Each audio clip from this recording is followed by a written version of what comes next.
This is Chapter 11, Video 3. Let's launch.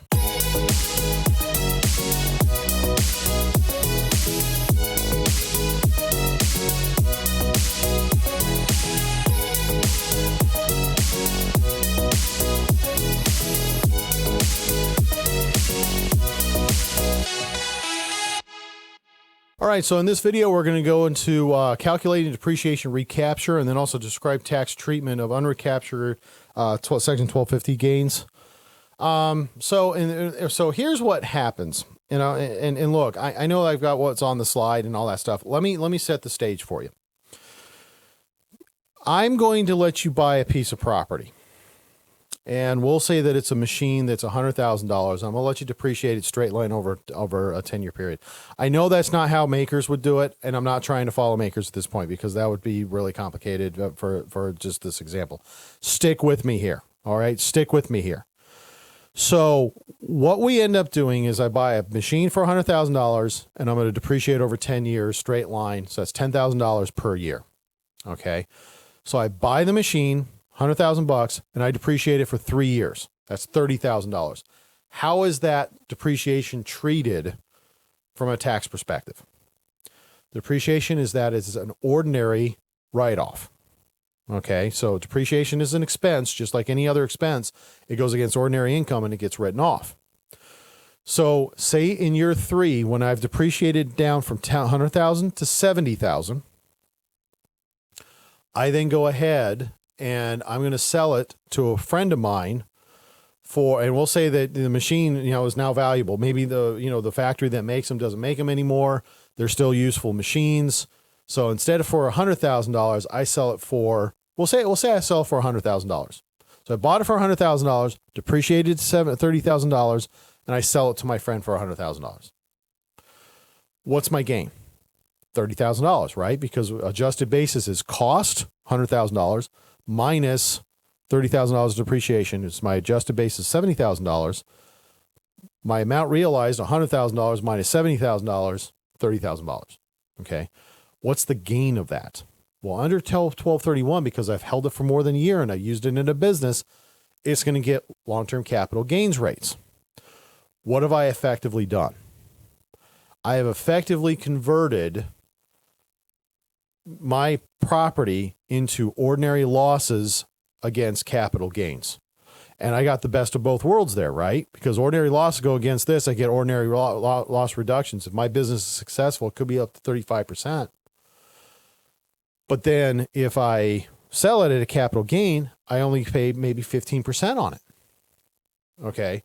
So when Congress was kind of looking at this, they said, look, again, this big balance sheet that we kind of talk about here, I get a deduction over here, got to pick up an expense somewhere over here. And so what they did is they came up with this idea of property recapture. Now, if you think about it, say that same scenario, I sell it for $100,000. I go down to $70,000 for basis. I sell it back to my friend for $100,000. I've made a $30,000 gain. What would be the best treatment for that? Well, if I gave you an ordinary deduction, I should probably take it back as ordinary gains, right? That would make sense. It's fair. I don't think anybody's going to disagree with that, unless you're the guy who's got to pay the bill. But that's how they do it. So that's how depreciation recapture generally plays out. So if I take a depreciable asset, I sell it, and I sell it for a gain after depreciation, whatever I took as depreciation or the gain, whichever is smaller, is going to be considered subject for recapture. Now, as everything else goes in the IRS, it would be nice if it was just that easy, but it's not. So we're going to talk about some of those rules, and then we're going to kind of go over that. So I've set the stage. That's how it is. And now we're going to talk about it. Okay. So as we say in this slide, potentially gain subject to depreciable property. But also it applies to recharacterize gain on the sale of a 1231 asset. Changes only the character, but not the amount of the gain that they must recognize. That's very important. There's a lot of people who think that 1231 recapture or 1245 recapture is going to change the amount of the gain. And that's not true. It only goes up to the amount that's depreciated, but then anything above that is still gain. It's still subject to tax. It goes back to 1231 rules. Okay. So this is how, this chart right here, I think it's very good. It's a long-term trader business, 1231, consists of 3 different times. Pure 1231, 1245, which is personal, tangible, and intangibles, and then depreciable real property. Now, you might ask the question, why do we have two separate categories? Because they get two separate treatments. I mean, that's just kind of the way it is. To be honest, I won't say that some lobbying didn't have anything to do with it. But for the most part, and if you think about it, I kind of understand why it makes more sense to do the 1250 treatment now that I've been teaching it for many years. And then I've also been doing it for many years and having to explain it to clients. Why is it 1245 versus 1250? Sometimes you just got to say, you know what, who cares? It's poker. I play the cards I've got, not the cards I want. And so that's going to be the way that we end up doing that. I know I say that over and over. My wife says that means I'm getting old if I repeat myself over and over again. But sometimes it's just because it's pure brilliance. It's pure brilliance, and it works on every type of situation, and it's simple. Unless you don't play poker, then you're kind of like, I don't know what he means by play the cards I got. It is what it is. Okay, so 1245 property, you got personal property that's amortized intangible assets that are 1245 assets. Okay, so the 1245 recapture, again, I said, it's the lesser of the gain recognized or the accumulated depreciation on the asset, and that's actually not factually correct.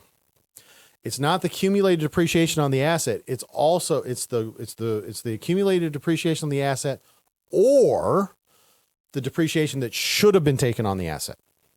Okay.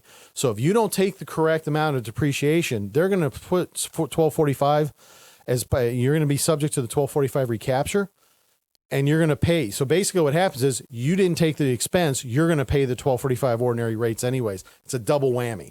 And this is one of the reasons why at my firm, 3115s are actually very popular. We do probably about 4 or 5 a year. It's pretty steady business. When I worked at other firms, almost never, most of them, they never want to do them. You just go to the client and you explain to them, hey, look, if you continue down this road and don't do the 3115, you're going to pay $7,000 extra in taxes. And I'm going to charge you $1,500 to do the form. They're like $7,000 versus $1,500. I'll pay you $1,500. And they're usually very happy to do that because you explain it to them. Most of the time, most of the places that I've worked at, we never actually sat down and tried to explain it to them. Or maybe they did and they did it away from me. I don't know. But I don't remember ever doing it to a 3115 until I was working on my own. Okay, so like we said, it's the lesser of gain recognized with accumulated depreciation. So if my total accumulated depreciation is $50,000, my total gain is $100,000. What happens to that other $50,000? It's 1231 gain, and there's no depreciation recapture on assets sold at a loss. That's very true. And if you think about it, actually conceptually it makes sense. Again, I told you guys when the individuals, it's loosey goosey. When you come here to the property transaction, it's very mechanical. If I got a loss, how can I do depreciation recapture? I can't. It's just, the math doesn't work out. And it's not absolute value math, and we're not using imaginary numbers. Remember, this is accounting. We add, subtract, divide, multiply. That's all it is. We kind of keep the math easy. So that's how that works out. Okay, so when taxpayer seller disposes of 1245 property, they incur one of the following 3 scenarios. Recognize the gain solely through depreciation deductions, recognize the gain created through both depreciation deductions and actual asset appreciation, or you're going to recognize a loss. This is more of a theoretical slide. I mean, I've never had where clients told me, well, what are the 3 treatments of this? But I think it's very good to kind of figure this out and have it in your brain, because what's going to end up happening is you're going to have some opportunities where people are going to say, I have a property that I want to sell. What could happen? I mean, if I sell for a gain, what happens?